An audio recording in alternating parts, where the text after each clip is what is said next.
ಇವತ್ತು ಪ್ರಜಾಪ್ರಭುತ್ವ ಮತ್ತು ಸಂವಿಧಾನವನ್ನು ಕಗ್ಗೋಲೆ ಮಾಡಿದ್ದಾರೆ ಯಾರಾದರೂ ಅಂತಂದ್ರೆ ಅದು ಭಾರತೀಯ ಜನತಾ ಪಾರ್ಟಿ.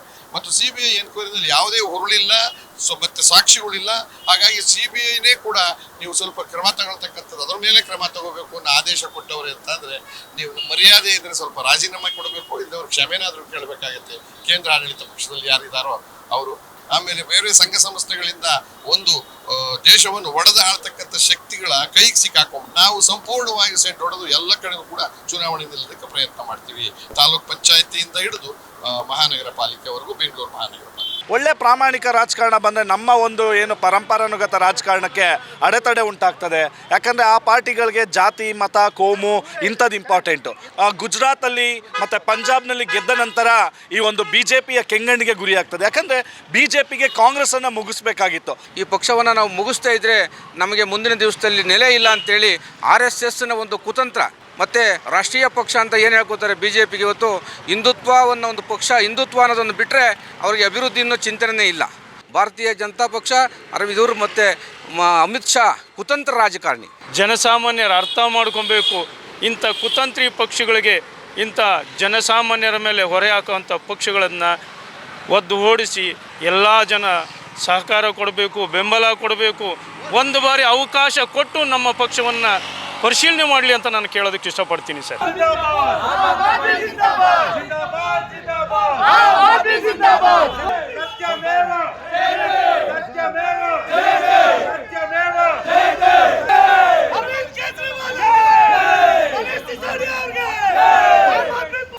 ನಮಸ್ಕಾರ ವೀಕ್ಷಕರೇ, ನಾನು ನಾಗರಾಜ್ ಅಪ್ಸರ. ನೀವು ನೋಡ್ತಾ ಇದ್ದೀರಿ ವಾರ್ತಾ ಭಾರತಿ ಡಿಜಿಟಲ್. ಇವತ್ತು ದೆಹಲಿಯ ರೋಸ್ ಅವೆನ್ಯೂ ಕೋರ್ಟ್ ಒಂದು ಐತಿಹಾಸಿಕ ತೀರ್ಪನ್ನ ನೀಡಿದೆ. ದೇಶದಲ್ಲಿ ಸಾಕಷ್ಟು ಸಂಚಲನವನ್ನ ನೀಡಿಸಿದಂತ ಅಬಕಾರಿ ಅವ್ಯವಹಾರ ಪ್ರಕರಣಕ್ಕೆ ಸಂಬಂಧಿಸಿದಂತೆ ಅರವಿಂದ್ ಕೇಜ್ರಿವಾಲ್ ಹಾಗೆ ಮನೀಶ್ ಸಿಸೋಡಿಯಾ ಸೇರಿದಂತೆ ಆ ಪ್ರಕರಣದಲ್ಲಿದ್ದಂಥವರನ್ನ ಖುಲಾಸೆಗೊಳಿಸಿ ಆದೇಶವನ್ನು ನೀಡಿರ್ತಕ್ಕಂಥದ್ದು. ಇದನ್ನ ರಾಜ್ಯದ ಆಮ್ ಆದ್ಮಿ ಪಾರ್ಟಿ ಕಾರ್ಯಕರ್ತರು ಸಂಭ್ರಮಾಚರಣೆಯಲ್ಲಿ ತೊಡಗಿರ್ತಕ್ಕಂಥದ್ದು ಮತ್ತೆ ಈ ಒಂದು ತೀರ್ಪನ್ನ ಸ್ವಾಗತಿಸ್ತಾ ಇರ್ತಕ್ಕಂಥದ್ದು. ಈಗ ಆಮ್ ಆದ್ಮಿ ಪಾರ್ಟಿಯ ರಾಜ್ಯಾಧ್ಯಕ್ಷರಾದಂತಹ ಮುಖ್ಯಮಂತ್ರಿ ಚಂದ್ರು ಅವರು ನಮ್ಮ ಜೊತೆ ಇದ್ದಾರೆ.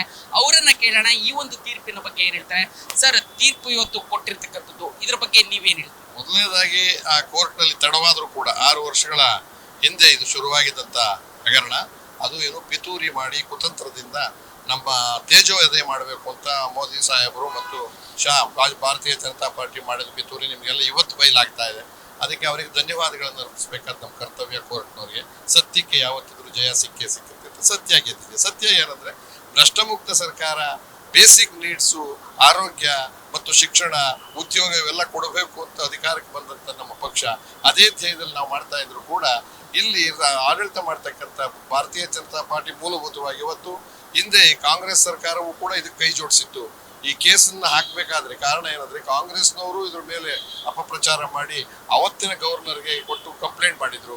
ಅದಾದ್ಮೇಲೆ 10 ವರ್ಷಗಳ ಕಾಲ ನಾವು ಅಧಿಕಾರ ಮಾಡಿ ಪಂಜಾಬ್ನಲ್ಲಿ ಅಧಿಕಾರ ಬಂದ ತಕ್ಷಣ ಮೋದಿ ಸರ್ಕಾರಕ್ಕೆ ದಿಗಿಲು ಬಂತು, ಭಯ ಬಂತು. ಅಂತಂದ್ರೆ ಏನರ್ಥ ಅಂತಂದ್ರೆ ಎಲ್ಲೋ ಒಂದ್ ಕಡೆ ನಮ್ಮ ಸ್ಥಾನವನ್ನ ಕಿತ್ಕೋತಾರೆ, ಇವರೇ ಒಂದು ಶಕ್ತಿ ಸೆಡ್ ಹೊಡೆದು ನಿಂತ್ಕೋತಾರೆ ಅನ್ನೋದಕ್ಕೋಸ್ಕರ ನಮ್ಮ ಮೂತಿಗೆ ಕಪ್ಪು ಬಸಿ ಬಳಿಯೋದಕ್ಕೋಸ್ಕರವಾಗ್ಲಿ ಈ ಕೇಸನ್ನ ಹಾಕ್ಸಿದ್ರು. ಅದು ಏನು CBI ಮುಖೇನ, ED ಮುಖೇನ ಅದು ಕೇಸ್ ತಗೊಂಡ್ರು ಮತ್ತು ಅವ್ರ ಮಾತು ಕೇಳಲೇಬೇಕಾದಂತ ಸ್ವಾಯತ್ತತೆ ಇಡ್ತಾ ಇತ್ತು. ಇವತ್ತು ಪ್ರಜಾಪ್ರಭುತ್ವ ಮತ್ತು ಸಂವಿಧಾನವನ್ನ ಕಗ್ಗೋಲೆ ಮಾಡಿದ್ದಾರೆ ಯಾರಾದ್ರೂ ಅಂತಂದ್ರೆ ಅದು ಭಾರತೀಯ ಜನತಾ ಪಾರ್ಟಿ. ಇತ್ತು ಸೂಕ್ಷ್ಮವಾಗಿ ಬದಲಾವಣೆಯನ್ನೇ ಮಾಡ್ತೀವಿ ಅಂತ MP-ಗಳು ಇದ್ರು, ಅವರಲ್ಲಿ ಬದಲಾವಣೆ ಮಾಡೋದಕ್ಕೆ ಪ್ರಯತ್ನನೂ ಪಟ್ರು. ಹಿಂದೆ ಇರೋ ಪ್ರಯತ್ನ ಇವೆಲ್ಲವನ್ನೂ ಮಾಡಿದಾಗ ಇದು ಕೂಡ ಅದೇ ಸತ್ಯ ಇದೆ. ಅದಕ್ಕೆ ನಾವು ಇವತ್ತು ಸಾರ್ವಜನಿಕರ ಒಂದು ಮನವಿ ಕೇಳ್ತೀವಿ. ಇಷ್ಟೋ ದಿವಸ ನಮ್ಮ ಮೇಲೆ ಒಂದು ಗೂಬೆ ಕೂರಿಸ್ತಿದ್ರಲ್ಲ, ನೀವು ಭ್ರಷ್ಟಾಚಾರ ಮಾಡಿದ್ದೀರಾ. ಭ್ರಷ್ಟಾಚಾರ ಯಾವುದೇ ಲಿಕ್ಕರ್ ಲಿಕ್ಕರ್ ಪ್ರೊಸೀಜರಲ್ ಪ್ರಕಾರ ಆಗಿದೆ. ಪ್ರೊಸೀಜರ್ ಪ್ರಕಾರ ಆಗದೆ ಇರೋದು CBI ಎನ್ಕ್ವೈರಿ, ಮತ್ತು CBI ಎನ್ಕ್ವೈರಿನಲ್ಲಿ ಯಾವುದೇ ಹುರುಳಿಲ್ಲ, ಮತ್ತೆ ಸಾಕ್ಷಿಗಳಿಲ್ಲ. ಹಾಗಾಗಿ CBIನೇ ಕೂಡ ನೀವು ಸ್ವಲ್ಪ ಕ್ರಮ ತಗೊಳ್ತಕ್ಕಂಥದ್ದು, ಅದರ ಮೇಲೆ ಕ್ರಮ ತಗೋಬೇಕು ಅನ್ನೋ ಆದೇಶ ಕೊಟ್ಟವ್ರೆ ಅಂತಂದ್ರೆ ನೀವು ಮರ್ಯಾದೆ ಇದ್ರೆ ಸ್ವಲ್ಪ ರಾಜೀನಾಮೆ ಕೊಡಬೇಕು, ಇಲ್ಲದವ್ರು ಕ್ಷಮೆನಾದ್ರೂ ಕೇಳಬೇಕಾಗತ್ತೆ ಕೇಂದ್ರ ಆಡಳಿತ ಪಕ್ಷದಲ್ಲಿ ಯಾರಿದ್ದಾರೋ ಅವರು. ಮತ್ತು ಕಾಂಗ್ರೆಸ್ನವರು ಇದ್ರ ಬಗ್ಗೆ ಎಚ್ಚೆತ್ಕೋಬೇಕಾಗುತ್ತೆ. ಈ ರೀತಿಯಾಗಿ ಸಂದರ್ಭೋಚಿತವಾಗಿ ನೀವು ಅನುಕೂಲ ಸಿದ್ದು ರಾಜಕಾರಣ ಮಾಡಬೇಡಿ. ನಿಮ್ಮ ಮತ್ತು ಅವರ ವಿರುದ್ಧ ರಾಷ್ಟ್ರಾದ್ಯಂತ ಆಂದೋಲನವನ್ನ ಕೇಜ್ರಿವಾಲ್ ಅವರು ತಗೋತಾರೆ, ಅದಕ್ಕೆ ಕೈ ಜೋಡಿಸ್ತೀವಿ. ಪರ್ಯಾಯ ವ್ಯವಸ್ಥೆಗೆ ನಾವು ದಿಟ್ಟ ನಿಲುವನ್ನು ತೆಗೆದುಕೊಳ್ತೀವಿ. ಸತ್ಯಕ್ಕೆ ಜಯ ಅನ್ನೋದನ್ನು ಸಾಬೀತು ಮಾಡಿದ್ದೀವಿ. ಸರ್, ಎಲ್ಲ ಕಡೆ ದೇಶಾದ್ಯಂತ ಪಸರಿಸ್ತಾ ಇದ್ದಂತ ಆಮ್ ಆದ್ಮಿ ಪಾರ್ಟಿಗೆ ಈ ಒಂದು ಹಗರಣ ದೊಡ್ಡ ಹೊಡೆತವನ್ನ ಕೊಡ್ತು. ಇದರಿಂದ ಮುಂದೆ ಪಾರ್ಟಿ ಬರ್ಬೇಕಾದ್ರೆ ಯಾವ ರೀತಿಯ ಕಾರ್ಯತಂತ್ರ?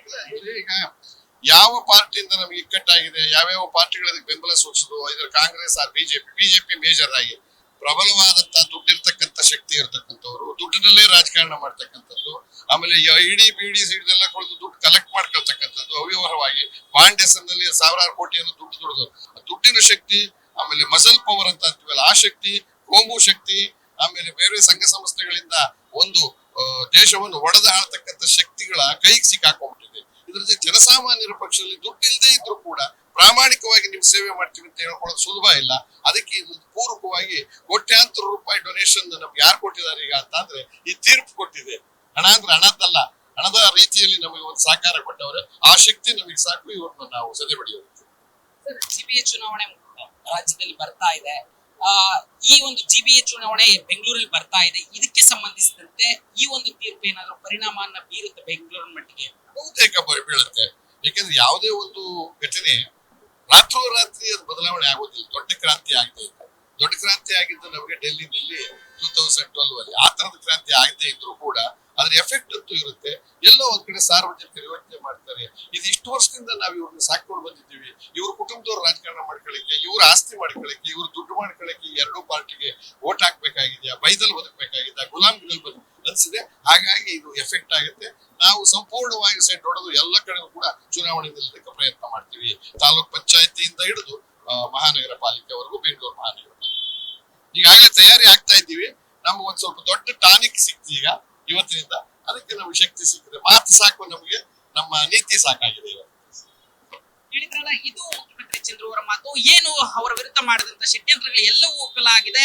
ಇದರಿಂದಾಗಿ ದೊಡ್ಡ ಟಾನಿಕ್ ಈ ಹೊತ್ತಿನಲ್ಲಿ ಆಮ್ ಆದ್ಮಿ ಪಾರ್ಟಿಗೆ ಸಿಕ್ಕಿರ್ತಕ್ಕಂಥದ್ದು. ನಾವು ಎಲ್ಲಾ ಚುನಾವಣೆಗಳಲ್ಲಿ ಸ್ಪರ್ಧಿಸ್ತೀವಿ, ಈ ವಿಚಾರವನ್ನ ಜನರ ಮುಂದೆ ತೆಗೆದುಕೊಂಡು ಹೋಗ್ತೀವಿ ಅನ್ನೋ ಮಾತನ್ನ ಅವ್ರು ಹೇಳ್ತಾ ಇರ್ತಕ್ಕಂಥದ್ದು. ಈಗ ನನ್ನ ಜೊತೆ ಒಂದಷ್ಟು ಆಮ್ ಆದ್ಮಿ ಪಾರ್ಟಿ ಕಾರ್ಯಕರ್ತರಿದ್ದಾರೆ. ಅವರು ಏನ್ ಹೇಳ್ತಾರೆ ಈ ಒಂದು ತೀರ್ಪಿನ ಬಗ್ಗೆ ಕೇಳೋಣ.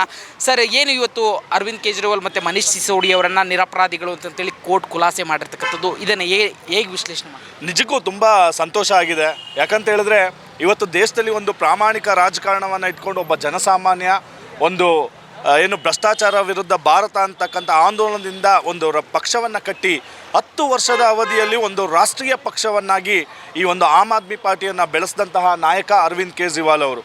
ಆದರೆ ಎಲ್ಲೋ ಈ ಒಂದು ಪರಂಪರಾನುಗತ ಪಕ್ಷಗಳಿಗೆ ಒಂದು ಅಲಾರಾಮ್ ಏನಂತ ಅಂತ ಹೇಳಿದ್ರೆ, ಒಳ್ಳೆ ಪ್ರಾಮಾಣಿಕ ರಾಜಕಾರಣ ಬಂದರೆ ನಮ್ಮ ಒಂದು ಏನು ಪರಂಪರಾನುಗತ ರಾಜಕಾರಣಕ್ಕೆ ಅಡೆತಡೆ ಉಂಟಾಗ್ತದೆ. ಯಾಕಂದರೆ ಆ ಪಾರ್ಟಿಗಳಿಗೆ ಜಾತಿ, ಮತ, ಕೋಮು ಇಂಥದ್ದು ಇಂಪಾರ್ಟೆಂಟು. ಅರವಿಂದ್ ಕೇಜ್ರಿವಾಲ್ ಅವರು ಮತ್ತು ಆಮ್ ಆದ್ಮಿ ಪಾರ್ಟಿಗೆ ಇಂಪಾರ್ಟೆಂಟ್ ಏನು ಅಂತ ಹೇಳಿದ್ರೆ, ಉತ್ತಮ ಶಿಕ್ಷಣವನ್ನು ಕೊಡಿ, ಉತ್ತಮ ಆರೋಗ್ಯ ವ್ಯವಸ್ಥೆಯನ್ನು ಕೊಡಿ, ಒಂದು ಪ್ರಾಮಾಣಿಕ ಆಡಳಿತವನ್ನು ಇಟ್ಕೊಳ್ಳಿ, ದಕ್ಷತೆನ ಇಟ್ಕೊಳ್ಳಿ, ಜನಸಾಮಾನ್ಯರಿಗೆ ಹೊರೆಯನ್ನು ತಗ್ಗಿಸಬೇಕು. ಗುಜರಾತಲ್ಲಿ ಮತ್ತು ಪಂಜಾಬ್ನಲ್ಲಿ ಗೆದ್ದ ನಂತರ ಈ ಒಂದು BJPಯ ಕೆಂಗಣ್ಣಿಗೆ ಗುರಿಯಾಗ್ತದೆ. ಯಾಕಂದರೆ BJPಗೆ ಕಾಂಗ್ರೆಸ್ಸನ್ನು ಮುಗಿಸ್ಬೇಕಾಗಿತ್ತು. ಆದರೆ ಇದೆಲ್ಲಿ ಆಮ್ ಆದ್ಮಿ ಪಾರ್ಟಿ ಅಂತಕ್ಕಂಥದ್ದು ಹುಟ್ಟುತ್ತಾ ಇದೆ, ದೇಶಾದ್ಯಂತ ವೇಗವಾಗಿ ಬೆಳೀತಾ ಇದೆ. ಮತ್ತು ಇದೇ ಒಂದು ಪಾಯಿಂಟ್ನ ಅಂಶವನ್ನು ಇಟ್ಕೊಂಡು ಕಾಂಗ್ರೆಸ್ನವ್ರಿಗೂ ಸಹ ಬೂಸ್ಟ್ ಸಿಕ್ತು. ವಿನಾಕಾರಣ ಸಮಯವನ್ನು ವ್ಯರ್ಥ ಮಾಡ್ತಕ್ಕಂಥದ್ದು ಅವ್ರ ಉದ್ದೇಶ ಇಷ್ಟೇ. ಇಲ್ಲಿ ಅಲಿಗೇಷನ್ನು, ಆಪಾದನೆ ಅಷ್ಟೇ ಇದು. ಆದರೆ ಯಾವುದೇ ರೀತಿಯ ಹಗರಣಗಳು ನಡೆದಿಲ್ಲ. ಮತ್ತು ಅದು ಕ್ಲಿಯರ್ ಕಟ್ಟಾಗಿ ಏನು 590 ಪುಟಗಳ ಏನು ಆ ತೀರ್ಪನ್ನು ತಾವು ನೋಡಿದ್ರೆ ಎಲ್ಲ ಅಂಶಗಳನ್ನು ತಗೊಂಡು ಎಲ್ಲ ದಾಖಲೆಗಳು LG ಅವರ ಏನು ಆಫೀಸ್ ರೆಕಾರ್ಡ್ಸು ಮತ್ತು ಇವರು ಅರವಿಂದ್ ಕೇಜ್ರಿವಾಲ್ ಅವರ ಆಫೀಸ್ ರೆಕಾರ್ಡ್ಸು ಎಲ್ಲವನ್ನು ಪರಿಶೀಲನೆ ಮಾಡಿ ಕೂಲಂಕುಷವಾಗಿ ಎಲ್ಲ ಪಾಯಿಂಟ್ಗಳನ್ನು ನೋಟ್ ಮಾಡಿ ಯಾವುದೇ ರೀತಿಯ ಏನು ಹಗರಣ ಅಂತಕ್ಕಂಥದ್ದು ಇಲ್ಲಿ ನಡೆದಿಲ್ಲ. ಎಲ್ಲ ಪ್ರೊಸೀಜರ್ ಪ್ರಕಾರ ಏನು ಮಾತುಕತೆ ನಡೆದಿತ್ತು, ಈ ರೀತಿ ಯಾವುದೇ ರೀತಿಯ ಹಗರಣಗಳು ನಡೆದಿಲ್ಲ ಅಂತಕ್ಕಂಥದ್ದು ಕೋರ್ಟ್ ಇವತ್ತು ಅದನ್ನು ಆ ಅಂಶಗಳನ್ನೆಲ್ಲ ಎತ್ತಿ ಹಿಡಿದಿದೆ. ಸೊ ಎಲ್ಲೋ ಇದು ಆಮ್ ಆದ್ಮಿ ಪಾರ್ಟಿ ಮತ್ತು ಈ ದೇಶದಲ್ಲಿ ಒಂದು ಪ್ರಾಮಾಣಿಕ ರಾಜಕಾರಣವನ್ನು ಬರಬೇಕು ಅಂತ ಏನು ಆಶಿಸ್ಕೊಂಡು ಇರ್ತಕ್ಕಂಥ ಜನರಿಗೆ ಒಂದು ಆಶಾಕಿರಣ ಆಮ್ ಆದ್ಮಿ ಪಾರ್ಟಿ ಮತ್ತು ಅರವಿಂದ್ ಕೇಜ್ರಿವಾಲ್ ಅಂತ ಹೇಳ್ಬೋದು. ಮತ್ತು ಇವತ್ತು ಅವರು ಏನು ಯಾವುದೇ ರೀತಿಯ ಆಪಾದನೆ ಇಲ್ದಂಗೆ ಖುಲಾಸೆಯಾಗಿ ಬಂದಿದ್ದಾರೆ. ಅವ್ರಿಗೆ ಅಭಿನಂದನೆಗಳು. ಮತ್ತು ಆಮ್ ಆದ್ಮಿ ಪಾರ್ಟಿ ಅವ್ರ ಕಾರ್ಯಕರ್ತರಿಗೂ ಎಲ್ಲ ಜನಸಾಮಾನ್ಯರಿಗೂ ನಾನು ಅಭಿನಂದನೆಗಳನ್ನ ತಿಳಿಸ್ತೀನಿ. ಸರ್, ಇವತ್ತು ನ್ಯಾಯಾಲಯ ತೀರ್ಪನ್ನು ಕೊಟ್ಟಿದೆಯೋ, ಆಮ್ ಆದ್ಮಿ ಇದೊಂದು ಜನರ ಪಕ್ಷ. ಜನರಿಗಾಗಿ ಒಂದು ಹೋರಾಟದ ಮುಖಾಂತರ ಕೇಜ್ರಿವಾಲ್ ಅವರು ಸ್ಥಾಪನೆ ಮಾಡಿದ ಪಕ್ಷವನ್ನು ಭಾರತೀಯ ಜನತಾ ಪಕ್ಷ, ನಮಗೆ ಈ ಪಕ್ಷ ಉದಯವಾದರೆ, ಈ ಪಕ್ಷ ಎಮ್ಮರವಾಗಿ ಬೆಳೆದರೆ ಮುಂದಿನ ದಿವಸದಲ್ಲಿ ನಮ್ಮ ಪಕ್ಷಕ್ಕೆ ನೆಲೆ ಇಲ್ಲ ಅಂಥೇಳಿ ಏನಾದರೂ ಒಂದು ಅವ್ರ ಮೇಲೆ ಆರೋಪವನ್ನು ಮಾಡಬೇಕು. ಇತರೆ ಕಾಂಗ್ರೆಸ್ಸು ಬೇರೆ ಬೇರೆ ಪಕ್ಷದ ಮೇಲೆ ಏನು ಆರೋಪವನ್ನು ಹೊರಿಸಿ ಅವರು ಕಳಂಕಿತರು ಅಂತೇಳಿ ನಾವು ಮಾತ್ರ ಸ್ವಚ್ಛವಾಗಿದ್ದೀವಿ ಅಂತೇಳಿ ಆಡಳಿತವನ್ನು ನಡೆಸ್ತಾ ಇದ್ರು. ನಮಗೂ ಕೂಡ ಇನ್ನೂ ಸ್ವಚ್ಛವಾದ ಪಾರ್ಟಿ, ಪ್ರಾಮಾಣಿಕವಾದ ಪಾರ್ಟಿ. ಈ ಪಕ್ಷವನ್ನು ನಾವು ಮುಗಿಸ್ತಾ ಇದ್ದರೆ ನಮಗೆ ಮುಂದಿನ ದಿವಸದಲ್ಲಿ ನೆಲೆ ಇಲ್ಲ ಅಂತೇಳಿ RSSನ ಒಂದು ಕುತಂತ್ರ ಮತ್ತು ರಾಷ್ಟ್ರೀಯ ಪಕ್ಷ ಅಂತ ಏನು ಹೇಳ್ಕೊತಾರೆ BJPಗೆ ಇವತ್ತು ಹಿಂದುತ್ವವನ್ನು ಒಂದು ಪಕ್ಷ, ಹಿಂದುತ್ವ ಅನ್ನೋದನ್ನು ಬಿಟ್ಟರೆ ಅವರಿಗೆ ಅಭಿವೃದ್ಧಿ ಅನ್ನೋ ಚಿಂತನೆ ಇಲ್ಲ. ಆ ದೃಷ್ಟಿನಲ್ಲಿ ಇವತ್ತು ಆಮ್ ಆದ್ಮಿ ಪಕ್ಷದ ಏನು ನಮ್ಮ ನಾಯಕರಾದ ಕೇಜ್ರಿವಾಲ್ ಅವರನ್ನು ನ್ಯಾಯಾಲಯ ಖುಲಾಸೆಗೊಳಿಸಿದೆ. ನಿಜಕ್ಕೂ ಕೂಡ ರಾಜ್ಯ ಮತ್ತು ದೇಶದ ಜನ ಇವತ್ತು ಏನು ನಮ್ಮ ಜನರ ಪಕ್ಷ ಅಂತ ಅಭಿಲಾಷೆಯನ್ನು ಇಟ್ಟುಕೊಂಡು ಬೆಂಬಲವನ್ನು ಕೊಟ್ಟಿದ್ರು. ಮುಂದಿನ ದಿವಸದಲ್ಲಿ ಇನ್ನೂ ಹೆಚ್ಚಿನ ಶಕ್ತಿಯನ್ನು ಕೊಡ್ತಾರೆ. ಏನು ಕುತಂತ್ರದಿಂದ ಇವತ್ತು ಭಾರತೀಯ ಜನತಾ ಪಕ್ಷ ಅವ್ರ ಮೇಲೆ ಕೇಸನ್ನು ಹಾಕಿದ್ರು, ಅವರ ಆದಾಯಕ್ಕೋಸ್ಕರ, ಅವ್ರ ಲಾಭಕ್ಕೋಸ್ಕರ, ಕುತಂತ್ರಕ್ಕೋಸ್ಕರ, ಅವ್ರು ಗೆಲ್ಲೋದಕ್ಕೋಸ್ಕರ ಮಾಡಿಕೊಂಡಿದ್ದು. ಇವತ್ತು ದೇಶದ ಜನ ಭಾರತೀಯ ಜನತಾ ಪಕ್ಷ, ಅರವಿಂದ್ ಮತ್ತು ಅಮಿತ್ ಶಾ ಕುತಂತ್ರ ರಾಜಕಾರಣಿ ಮತ್ತು ಮೋದಿಯವರು RSSನ ಕೈಗೊಂಬೆ. ಅವರೇನು ಸ್ವಂತವಾಗಿ ಆಡಳಿತ ನಡೆಸೋದಕ್ಕಾಗೋದಿಲ್ಲ. RSSನ ಕುತಂತ್ರದಲ್ಲಿ ಇವತ್ತು ದೇಶದ ಆಡಳಿತ ನಡೀತಾ ಇದೆ. ಆ ದೇಶದ ಆಡಳಿತವನ್ನು, ಕುತಂತ್ರದ ರಾಜಕಾರಣವನ್ನು ಇವತ್ತು ಆಮ್ ಆದ್ಮಿ ಪಕ್ಷ ಮೆಟ್ಟು ನಿಲ್ಲುವಂಥ ಒಂದು ತೀರ್ಪನ್ನು ಡೆಲ್ಲಿಯ ನ್ಯಾಯಾಲಯ ಕೊಟ್ಟಿದೆ ಅಂತೇಳಿ ನಾವು ಹೇಳೋದಕ್ಕೆ ಇಚ್ಛೆಪಡ್ತೀನಿ. ದೇಶಾದ್ಯಂತ ಇವತ್ತು ತಮ್ಮ ಎಲ್ಲ ಮಾಧ್ಯಮಗಳೇ ತೋರಿಸ್ತಾ ಇದೆ ಸರ್. ಈ BJP ಅನ್ನೋದು ಇದೊಂದು ಕೋಮುವಾದಿ ಪಕ್ಷ. ಇದಕ್ಕೇನೆಂದರೆ ಹೇಗಾದರೂ ಮಾಡಿ ಒಂದು ಸುಳ್ಳನ್ನು 100 ಸಾರಿ ಸುಳ್ಳು ಅದನ್ನು ಹೇಳಿವೆ ಅದನ್ನು ನಿಜ ಮಾಡುವಂಥದ್ದು.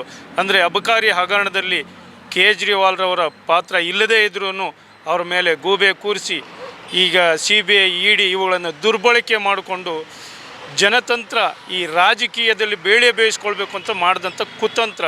ಇವತ್ತು ಸತ್ಯಮೇವ ಜಯತೆ, ಸತ್ಯ ಸತ್ತಿಲ್ಲ. ಸತ್ಯ ಗೆಲ್ಲಬೇಕಾದ್ರೆ ಸ್ವಲ್ಪ ಸಮಯ ತಗೊಂಡಿದೆ, ಆದರೆ ಇವತ್ತು ಸತ್ಯ ಗೆದ್ದಿದೆ. ಆದರೆ ಇದನ್ನು ನಮ್ಮ ಜನಸಾಮಾನ್ಯರು ಅರ್ಥ ಮಾಡ್ಕೊಬೇಕು. ಇಂಥ ಕುತಂತ್ರಿ ಪಕ್ಷಗಳಿಗೆ, ಇಂಥ ಜನಸಾಮಾನ್ಯರ ಮೇಲೆ ಹೊರೆ ಹಾಕುವಂಥ ಪಕ್ಷಗಳನ್ನು ಒದ್ದು ಓಡಿಸಿ ಭ್ರಷ್ಟಾಚಾರ ಮುಕ್ತವಾಗಿ ಆಡಳಿತ ನಡೆಸೋದಕ್ಕೆ ಆಮ್ ಆದ್ಮಿ ಪಕ್ಷಕ್ಕೆ ಎಲ್ಲ ಜನ ಸಹಕಾರ ಕೊಡಬೇಕು, ಬೆಂಬಲ ಕೊಡಬೇಕು. ಒಂದು ಬಾರಿ ಅವಕಾಶ ಕೊಟ್ಟು ನಮ್ಮ ಪಕ್ಷವನ್ನು ಪರಿಶೀಲನೆ ಮಾಡಲಿ ಅಂತ ನಾನು ಕೇಳೋದಕ್ಕೆ ಇಷ್ಟಪಡ್ತೀನಿ ಸರ್. Thank you. ಕೇಳಿದ್ರಲ್ಲ, ಇದು ಆಮ್ ಆದ್ಮಿ ಪಾರ್ಟಿ ಕಾರ್ಯಕರ್ತರ ಮಾತು. ಇದೊಂದು BJPಯ ಮತ್ತು RSSನ ಕುತಂತ್ರ ಆಗಿತ್ತು. ಆದರೆ ಸತ್ಯ ಯಾವತ್ತಿದ್ರೂ ಮುನ್ನೆಲೆಗೆ ಬರಲೇಬೇಕು. ಅದೇ ರೀತಿ ಆಮ್ ಆದ್ಮಿ ಪಾರ್ಟಿಯ ಕೇಜ್ರಿವಾಲ್ ಮತ್ತು ಮನೀಶ್ ಸಿಸೋಡಿಯ ವಿಚಾರದಲ್ಲಿ ಬಂದಿದೆ. ಮುಂದಿನ ದಿನಗಳಲ್ಲಿ ಜನ ಇದನ್ನು ಅರ್ಥಕೊಂಡು ನಮಗೆ ಅವಕಾಶವನ್ನು ಕೊಡಬೇಕು ಅನ್ನೋ ಮನವಿಯನ್ನು ಅವರು ಮಾಡ್ತಾ ಇರ್ತಕ್ಕಂಥದ್ದು. ವಿಡಿಯೋ ಜರ್ನಲಿಸ್ಟ್ ಗೌತಮ್ ಜೊತೆ ನಾಗರಾಜ್ BF ಚಂದ್ರ, ವಾರ್ತಾ ಭಾರತಿ, ಬೆಂಗಳೂರು.